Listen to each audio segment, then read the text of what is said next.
Bonjour ou bonsoir à toutes et à tous en fonction du pays et de l'heure auquel vous nous écoutez et bienvenue dans le premier épisode de l'Interview, le nouveau podcast de la rédaction de Lucarne Opposée. Avant de vous laisser plonger dans cet épisode, n'oubliez pas de vous abonner aux différentes plateformes sur lesquelles vous êtes en train de l'écouter et bien évidemment à nous suivre sur les différents réseaux sociaux.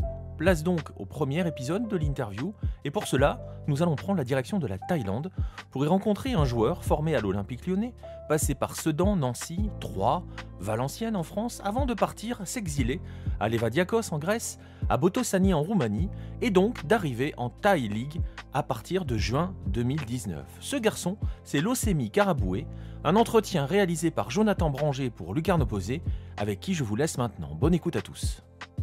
Alors bienvenue dans ce nouveau podcast de Lucarne Opposée. Aujourd'hui un podcast un peu spécial parce que j'ai le plaisir d'interviewer un ancien joueur de Ligue 1, de Ligue 2, actuellement dans le club de Prachuap FC en Thaïlande, où il habite depuis maintenant quelques années. C'est Losemi Karaboué. Losemi, bonjour. Bonjour. Alors, pour poser un peu le contexte, on est actuellement dans la banlieue de Bangkok. On fait cette interview dans la banlieue de Bangkok, à la veille d'un match crucial, essentiel, contre une grosse équipe du championnat, BG Pathum. Actuellement, Prachuap est en seconde partie de classement. Comment tu abordes le match de demain et plus généralement cette deuxième partie de saison en fait? Déjà, bonjour à tous. Deuxième partie de saison, je pense qu'elle va être un peu compliquée parce qu'on a très mal démarré cette première partie de saison. On s'est renforcé, on a pas mal de joueurs prêtés là, dans cette deuxième partie de saison, par Bangkok, généralement par Bangkok, par Thaiport, des joueurs thaïlandais qui ont évolué dans un bon niveau, donc ils vont nous apporter, je pense. Je pense quand même qu'on va réussir à se maintenir parce qu'on a un nouveau coach aussi qui a une bonne philosophie, qui a de l'expérience, donc je pense que ça peut nous apporter et qu'on va se maintenir, donc voilà quoi. Tu crois au maintien? Ouais, j'y crois, parce que comme je te dis, on a de la qualité, on a pas mal de recrues, on a un buteur, on a des bons ailiers. Le problème était un petit peu défensif, mais on s'est renforcé, donc on est un peu plus stable, donc on va voir comment ça se passe, mais c'est bon le cœur pour la suite. Ouais. Ok, très bien. Alors l'idée de ce podcast, un peu, c'est de revenir sur ton parcours et savoir un petit peu pourquoi tu es ici, comment tu es arrivé ici. Donc en fait, toi tu es formé à Lyon. À la base, tu as joué plus de 300 matchs, à peu près environ 300 matchs en Ligue 1 et Ligue 2. Tu as eu 2 expériences à l'étranger, en Roumanie et en Grèce. Et un jour, tu débarques en Thaïlande. Est-ce que tu peux brièvement nous dire comment un joueur formé à Lyon, de Paris, un Titi parisien, c'est ça, arrive en Thaïlande, à Ratchaburi, plus spécifiquement? C'est clair que quand on regarde comme ça fait un peu bizarre. C'est une destination un peu exotique, mais en fait, comment ça s'est créé, c'est que à Nancy, quand j'étais à Nancy en Ligue 1, j'ai joué avec un joueur qui s'appelait Joël Samy, un défenseur qui a joué en Thaïlande un peu et qui m'a appelé, mais au premier appel, j'étais pas très chaud parce que j'étais encore en Grèce. J'étais en Grèce. Ensuite, en fin de saison, j'ai eu une offre de Valenciennes, donc j'ai préféré revenir en France, jouer un petit peu encore une saison en Ligue 2. Et suite à ça, je devais prolonger on s'est pas mis d'accord avec le club, donc je me suis retrouvé un petit peu en galère. Le temps est passé, donc je voulais pas rester à attendre un club, et donc j'ai eu cette opportunité-là et j'étais un peu hésitant. J'ai discuté avec ma femme, avec ma famille un peu, et je me suis dit ouais, pourquoi pas tenter l'aventure. Je commence à avoir un certain âge et c'est le moment de prendre un peu d'expérience. Donc en arrivant ici, j'ai été surpris agréablement, et jusqu'à présent c'est que du plaisir quoi. Donc en 2019, c'est ça. Donc tu arrives à Ratchaburi. Alors pour contextualiser un peu, parce que les gens peut-être ne connaissent pas, Ratchaburi, c'est à l'ouest de Bangkok. C'est un club qui a beaucoup de moyens, qui avant été possédé par une entreprise, une multinationale, et qui a la réputation d'avoir de belles infrastructures, un beau stade notamment. Tu dis que tu as été surpris positivement. Est-ce que tu t'attendais vraiment à avoir autant de belles infrastructures dans un club en Thaïlande? Est-ce que ce fut positif? Ta première impression fut positive? Oui, c'est clairement ça. Hein. Moi, si j'étais arrivé, que j'avais vu un club pas structuré, avec des infrastructures vraiment compliquées, je pense que j'aurais hésité à signer et j'aurais fait demi-tour. Mais je suis arrivé, j'ai vu le stade, les vestiaires, le centre d'entraînement. Franchement, ça m'a donné envie. Je me suis dit, je peux continuer à bosser ici prendre du plaisir à côté du foot. Donc franchement, ça m'a poussé. Et comme je t'ai dit, je ne regrette pas. Aujourd'hui, maintenant, il y a 5-6 clubs qui ont des beaux stades. Des clubs comme Buriram, comme Bangkok Glass, comme Bangkok United. Généralement, les clubs sur Bangkok, ouais, c'est sympa. Donc franchement, c'est top. Hein. Quand on ne connaît pas, il faut venir sur place pour voir. Des fois, ça t'ouvre les yeux et on découvre des belles choses. Donc, même le championnat, les fans et tout, même s'il y a eu une période où il y a eu le Covid, où c'était un peu plus compliqué et que ça a mis du temps à redémarrer, je pense qu'il y a une ambiance sympathique. Et d'un point de vue du jeu alors, parce que ça c'est du point de vue des infrastructures, donc quand tu arrives à Ratchaburi, quelle différence tu notes par rapport à ce que tu as vu auparavant en France ou même en Grèce, en Roumanie? Est-ce que tu vois des choses soit qui te choquent ou soit finalement qui te surprennent d'une manière positive? Déjà le niveau, je pense qu'il est pas mal quand même, il est pas mal.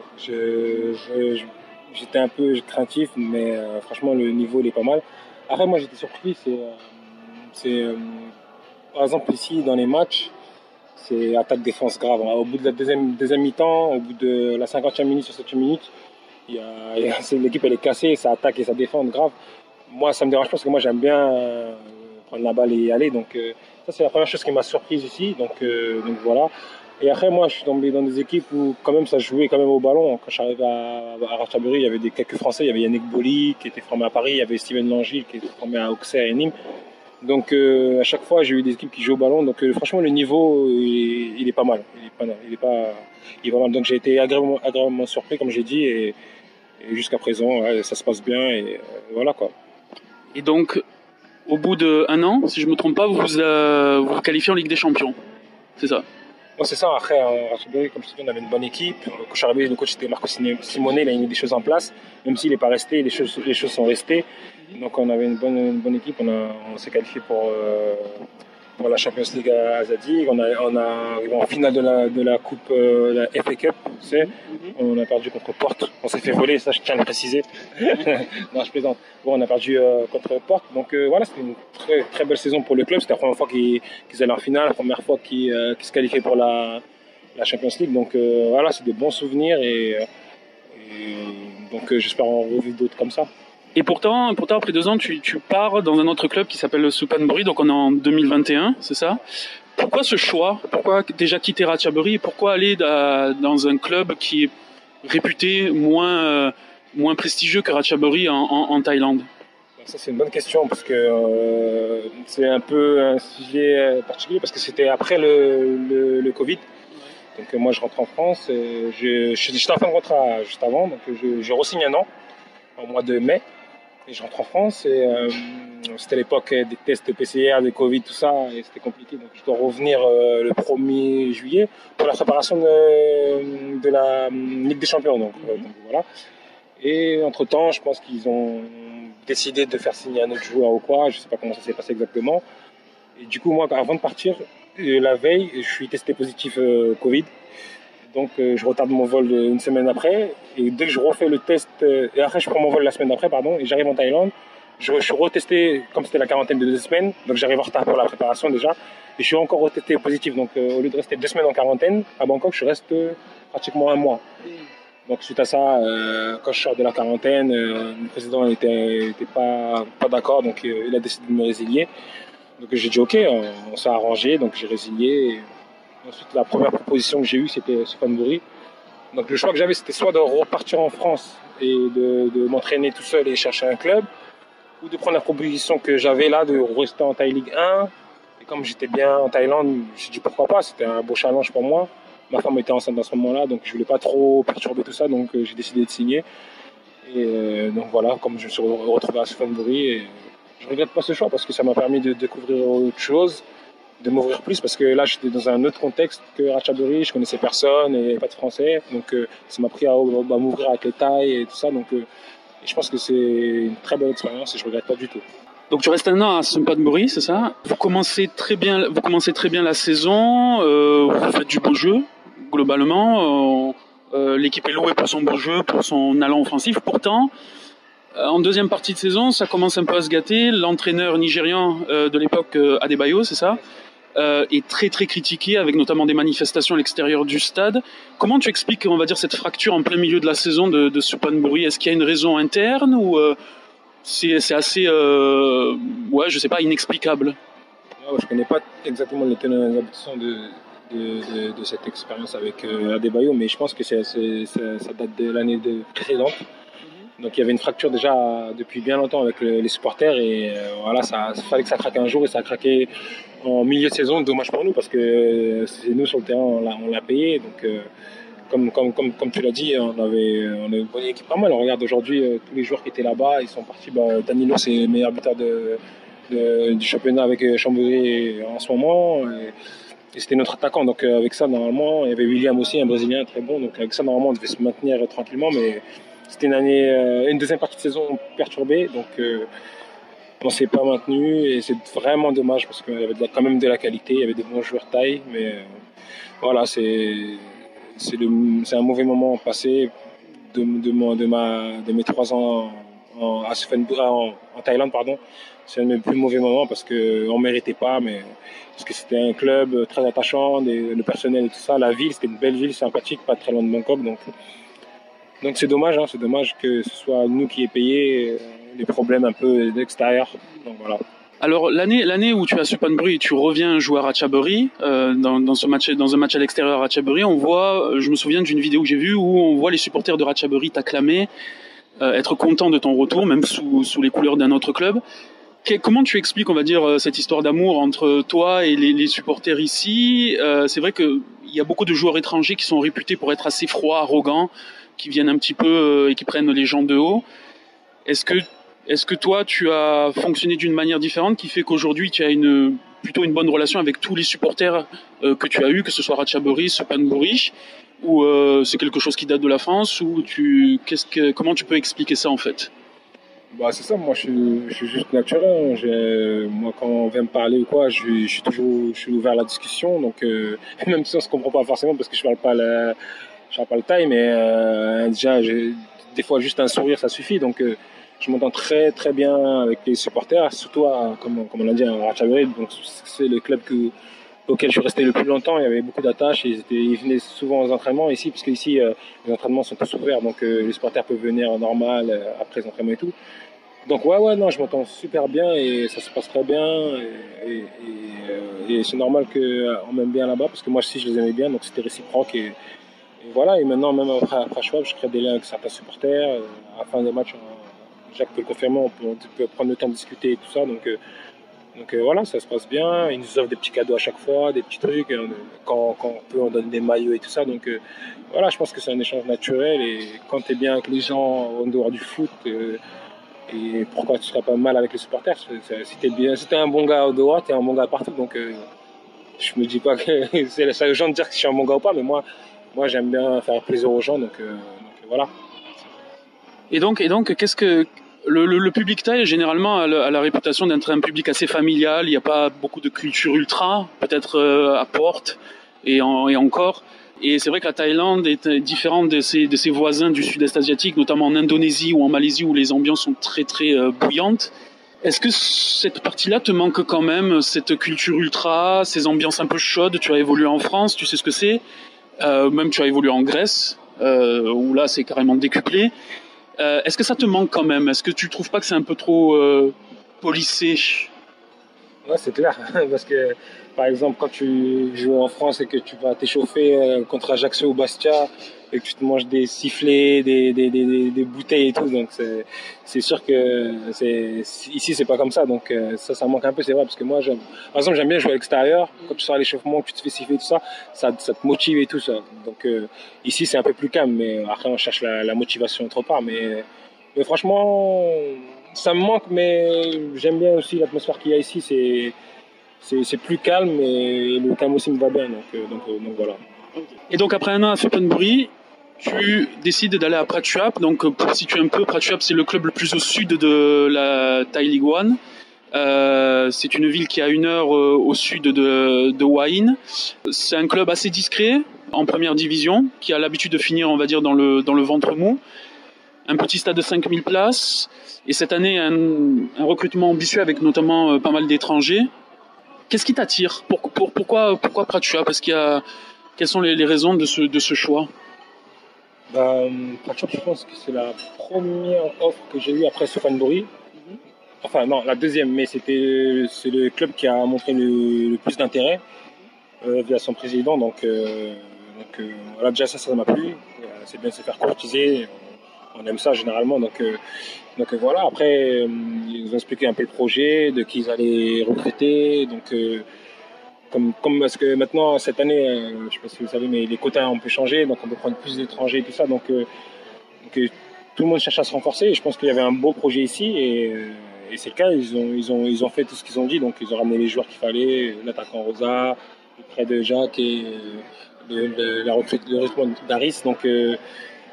Voilà. Moi j'ai accepté parce que je pense que c'était un bon projet, une bonne ville aussi. C'est important. J'ai regardé aussi pour la famille parce que moi maintenant j'ai un petit. Pour la vie de famille, j'ai regardé un petit peu. C'est pas loin du Wayne. Je pense que c'est tout ça qui m'a fait dire oui à Prashwap et en plus de ça niveau salaire tout ça on s'y retrouve aussi c'est sympathique et jusqu'aujourd'hui je regrette pas.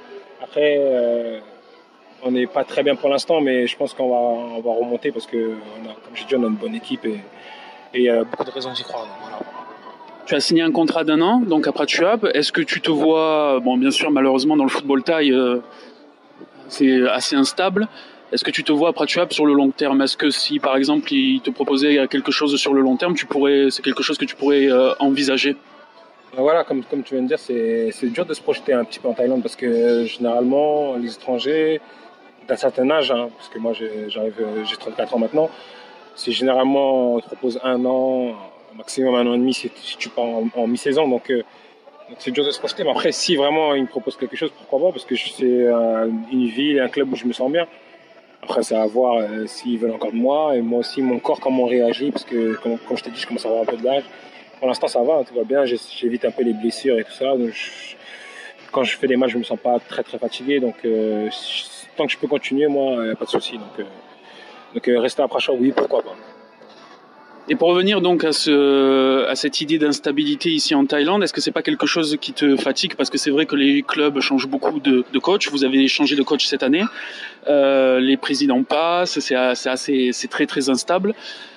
Est-ce que ça te fait perdre un peu de motivation de temps en temps en te disant c'est compliqué parce que moi j'aimerais bien quand même m'installer dans un projet plus ou moins long terme, on va dire, parce que j'ai une famille, voilà, ça aussi ce paramètre est important. Est-ce que ça t'épuise pas un peu mentalement? C'est la question que je me suis posée un petit peu en arrivant. C'est niveau stabilité. Est-ce que c'est pas dur de chaque année changer ou quoi, ou se remettre en question tout ça? Et comme j'ai déjà dit, moi ça me pousse à me donner plus pour chaque année chercher un meilleur contrat ou un meilleur club. Après c'est sûr que la stabilité, il n'y a rien de mieux, mais on fait comme ça. Moi je sais comment ça marche maintenant. Au début c'était un petit peu compliqué, mais maintenant je sais comment ça marche. Faut garder la tête froide, faut pas trop calculer ce qu'il y a autour, jouer, se concentrer que sur le terrain. Et quand c'est comme ça, généralement ça se passe bien. Mais c'est vrai que quand tu sais pas ce que tu fais l'année prochaine et que voilà, t'as ta femme, t'as ta famille, tout ça, c'est un peu compliqué. Faut se concentrer sur le terrain et penser, vivre au jour le jour, on va dire. Et comme ça. Si t'es prêt mentalement comme ça passe. Sinon, si t'es pas prêt mentalement, c'est sûr que c'est compliqué. Ouais. Donc tu conseillerais si par exemple un joueur français recevait une proposition de Thaïlande, quel serait le premier conseil que tu lui donnerais? La patience, la flexibilité? C'est exactement ça. C'est d'arriver, de ne pas se prendre la tête. Parce que c'est une manière de travailler particulière que l'Europe par exemple, donc que la France en particulier.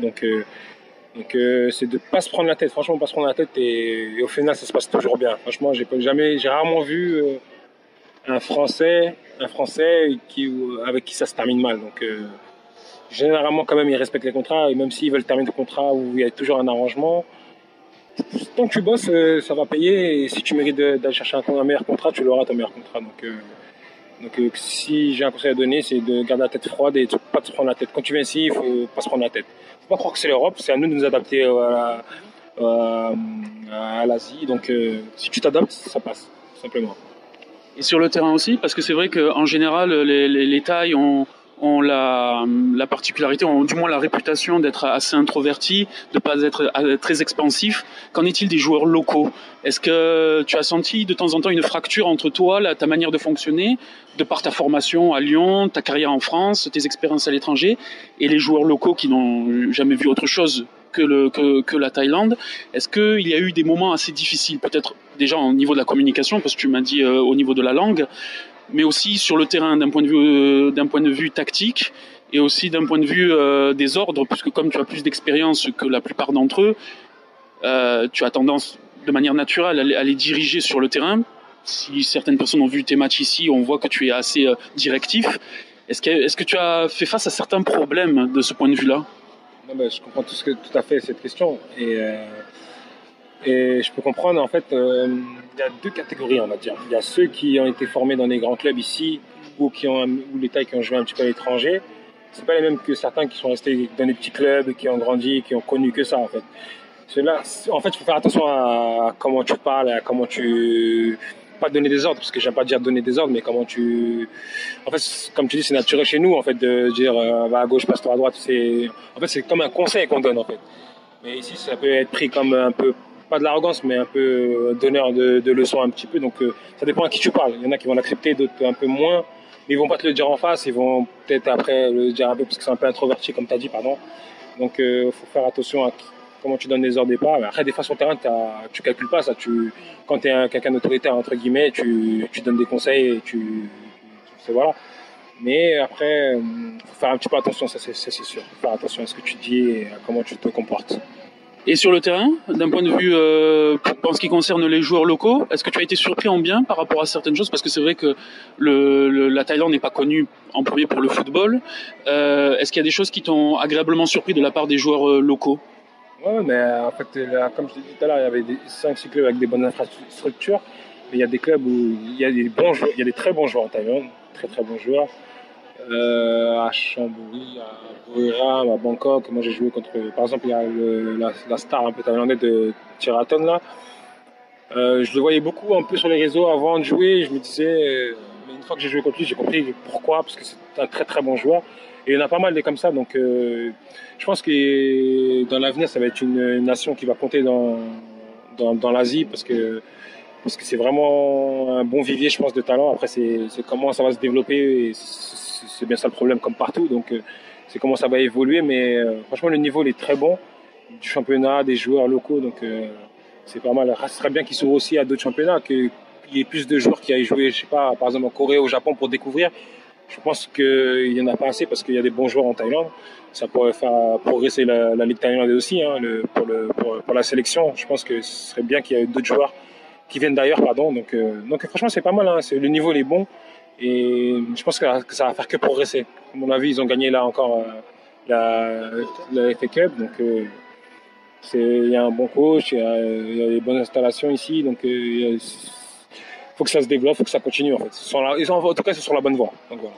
Donc l'exportation des joueurs locaux vers l'étranger, tu penses que c'est ce qui manque peut-être pour que la Thaïlande puisse franchir un palier d'un point de vue continental et qu'elle arrive peut-être à la hauteur des Japon, Corée du Sud, peut-être pas Chine, mais Japon, Corée du Sud? Ouais, moi, c'est ce que je pense. Après, ça, c'est mon avis personnel, mais je pense que c'est le fait que certains Thaïs découvrent d'autres championnats, la manière de travailler, ça va les pousser un peu plus à bosser, tout simplement. Ça ne veut pas dire que les Thaïlandais bossent pas, hein, mais c'est bien des fois de découvrir autre chose, comme par exemple, tu prends l'équipe de France.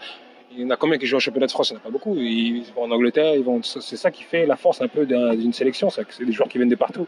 Et si tu n'as que des joueurs qui jouent en Thaïlande et qui, quand ils arrivent, ils jouent contre des Coréens, c'est sûr qu'il y a un décalage.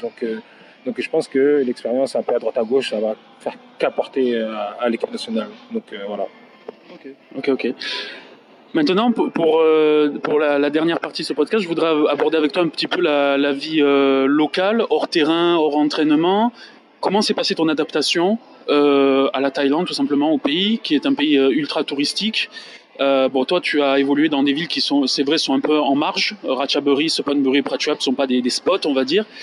Comment s'est passée ton adaptation dans la vie de tous les jours, dans le quotidien? Ça passe par des petites choses pour faire les courses.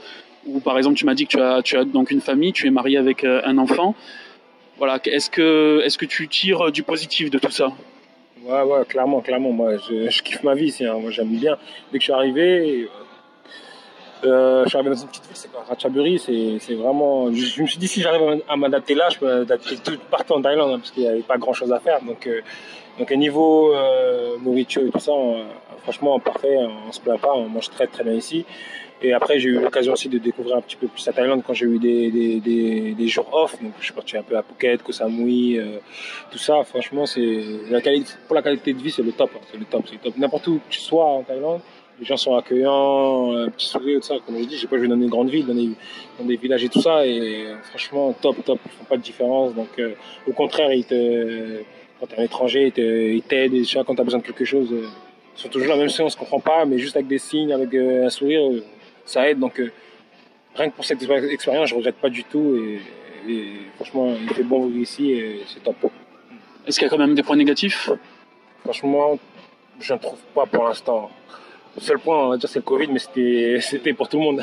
C'est pour tout le monde, même si ici c'était un peu plus strict qu'ailleurs, mais jusqu'à présent, pour moi, c'est un sans faute. Donc, je kiffe et je prends que du plaisir. Tu te verrais rester ici après ta carrière, vivre définitivement, enfin peut-être pas définitivement, mais pour un long moment, même après l'arrêt de ta carrière? Je sais pas, en fait, c'est la question qu'on s'est posée régulièrement. Donc, des fois, Jacques, il en parle et tout ça. Je pourrais, hein, franchement, moi je pourrais. Après, moi, le seul problème serait pour l'école. Si t'es pas dans une grande ville comme Bangkok ou quoi, pour une école internationale, c'est un peu compliqué. Mais franchement, c'est quelque chose que je pourrais envisager, même si la France me manque, la famille surtout, c'est plus pour la famille, mais c'est quelque chose que je pourrais, tellement j'aime bien la qualité de vie ici. Tu as réfléchi, c'est une possibilité.